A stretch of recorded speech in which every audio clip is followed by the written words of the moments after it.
medyo nagbaw dito si Ping Lacson kay Panelo medyo parang parang type ni ni Lacson kay Panelo Sige, pakinggan po natin. Kahapon, we had Attorney Sal Panelo on the show, and he says he's confident only 4 members of Senate will vote for the Vice President's conviction. And I will quote you exactly what he said. Sabi niya, 4 na pusakal. yes, sa trial, maniwala kayo, 4 lang ang boboto ng conviction. Kasi yung mga pusakal na kontra kay VP Sara, si Ontiveros, si Pangilinan, si Lacson, si Soto, yung 4 na yon, definitely conviction yun. Can I have your response, please? Alam mo, much as I don't want to comment on a nonsensical comment or statement, pero dapat sagutin din bakit marunong pa siya sa amin? Ako, walang pwede magsalita on my behalf. I can speak for myself, except the evidence. Sinabi ko na yan we'll always be guided by the evidence. Wala. So, ganito lang. Ang issue dito ni Lacson, tinawag si Lacson na pusakal nitong si Panelo, si Attorney Sal Panelo, dahil ang boboto lang daw sa conviction ni BP Sara para siya ay ma-impeach, siya, si Tito Soto, si Risa ata, at saka si Kiko. So, 4 lang sila na pusakal. Sabi niya, bakit mo kami pinangungunahan? Yan ang sinasabi ni Ping Lacson. Marunong ka pa sa amin. 'Di ba? Kami lang nakakaalam at wala kang karapatang magsalita in my behalf. Hindi naman kailangan. Obvious naman Obvious naman na ayaw nyo kay Sara. Kasi nga, hinarangan nyo ng lahat ng investigasyon dyan sa Blue Ribbon para maimbestigahan yung mali-maleta. Yung imbestigahan ng pagnanakaw sa flood control. Sino bang humaharang? Hindi ba obvious? Tanga ka ba, Lacson? Or ginagawa mong tanga yung taong bayan? Halatang halata naman ng taong bayan, ayaw nyo. Pinatatagal ninyo yung hearing dyan sa ghost projects, dyan sa flood control scandal. Tapos pumuputok yung butsi mo dyan para kang bakla. Pa tayo doon. Bakit pinangungunahan niya at tatawagin pa niya kaming pusakal? Anong intention nun? Lalagay niya kami on the spot. Ba't mas marunong pa siya sa akin? Bakit mas marunong pa siya kay Risa? Ba't mas marunong pa siya kay Kiko? Ba't mas marunong pa siya kay SP? Bakit manguhula ba siya? Kung sabihin ko siya yung pusakal na manguhula. Di sabihin mo, karapatan mo yun Di ba? Parang baklang pumuputok ang butsi mo dyan. Ito si Lacson, nakikipagtara. Well, normal na sasabihin. Hindi na ba pwede magkaroon ng opinyon ng taong bayan sa inyo? Bakit ka onion skin? Natural, nakaupo kayo. Kahit ako tanongin mo pupustahan ako kung boboto ka ng conviction kay Sara o hindi. Yun din na sasabihin ko. Boboto ka, kayong dalawang mag-boyfriend na si Tito Soto.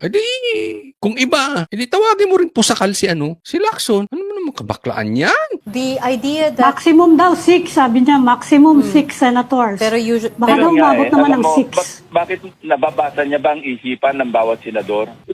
Kami, nag-usap-usap na rin kami At least some of us, Ang titingnan namin yung pasong ng ebidensya. Kung ebidensya, kasi kami, nasa microscope kami niyan ng publiko kasi definitely... Ang punto ni Lacson, ang titingnan nila ebidensya. Naniniwala kayo doon. Hindi political color. Lacson naman, para kang pinanganak kahapon. Sa publiko yung trial. As in the case of former CJ Corona, nasa Microsoft kami. Kaya babantayan kami dyan, whether or not may intention kami tumakbo pa o wala na. Magmamasdan kami, obserbahan kami, at kung malabo naman ang ebidensya at magkukonvict pa rin kami, ano mahihita namin doon? Yun ang iwanan naming legacy, 2 ni Senate President. Ano mahihita nyo? Maleta. Ano mahihita nyo? Bayad utang. Nanalo kayo, di ba? Hindi ko po sinasabi mga koraptong mga to. Ang sinasabi ko yung possibility na anong mahihita nyo. Ano bang nahihita ng isang politikong nagsisinungaling? Ano yung first time? First time bang gagawin ng politiko yan? So, ibig mong sabihin, malinis kayo, sobra. Yang ginagawa nyong yan, malinis kayo, sobra. Ay, wow. Hiyang-hiya naman ako sa inyo ni Tito Soto.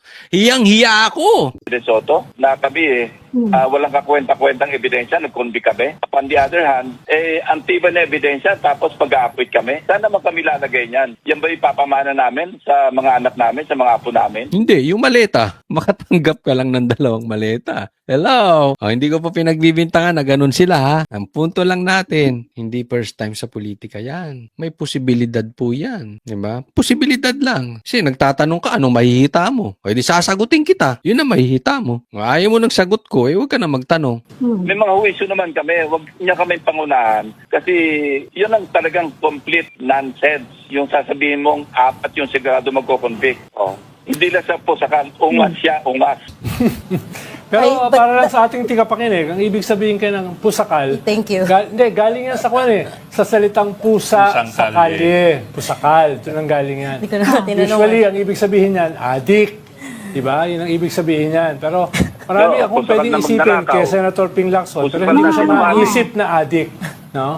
Yeah. But the idea that confident sila that she will win if the impeachment case goes to a Yeah. Senate trial, and that it's going to be a numbers game. That's what Attorney Sal Panelo said. Yeah. What do you think of that? Does it have any basis at all? Given that, let's be honest, medyo divided nga naman talaga ang Senado. Walang basis at all. Ano? Kasi alam mo, ang pinaka-saving grace ni Sal Panelo, yung anak niya, ang layo, yung anak niya, ang layo ng bagsak nung prutas doon sa puno. Iba yung ibang aura ng anak. Ano? Ako, umahanga ako doon sa anak. Oh. Eh. Ay, crush mo pa, crush. Hindi, nagtatanong lang, crush mo, Pogi. Ayaw mo nang matanda, gusto mo yung bata. Why? Hanga siya dun sa ano. May itsura yung anak niya.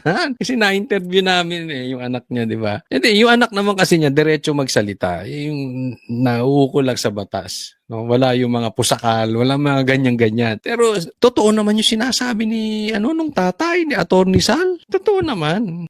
Opinion niya 'yon, pero baka karamihan ng mga Pilipino yun din ang opinion. Meron bang maniniwala sa inyo? Halimbawa, sabihin ko na hindi iko-convict ni Tito Soto at saka ni Lacson si Sara. May maniniwala ba sa inyo na halimbawa sabihin ko sa inyo na excited imbestigahan ni Tito Soto at ni Lacson yung patungkol sa maleta at sa ghost projects? Pero saan kumuha ng ganong ugali yung anak?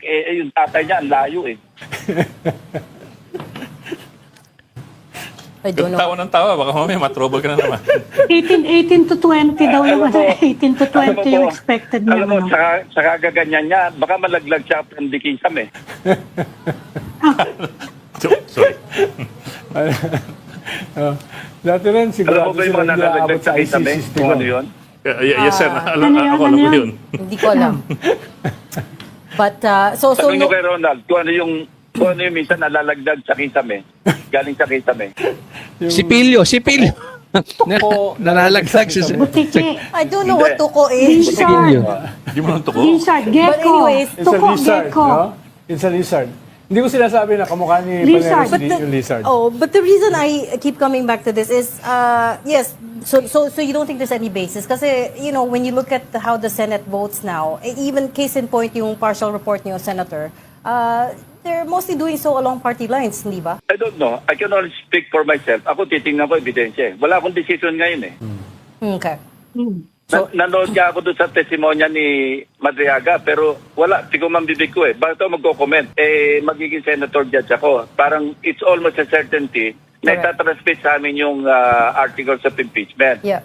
Even to comment positively or negatively doon sa testimonya ni Madriaga, yun lang, inappropriate na eh. Yeah. Well, actually, that's what I was gonna ask you about next, but okay, fair Hindi enough. ko sinasabing meron Oh. kaming kasama na inappropriate ha. Mm. Pero dapat wag mag-comment.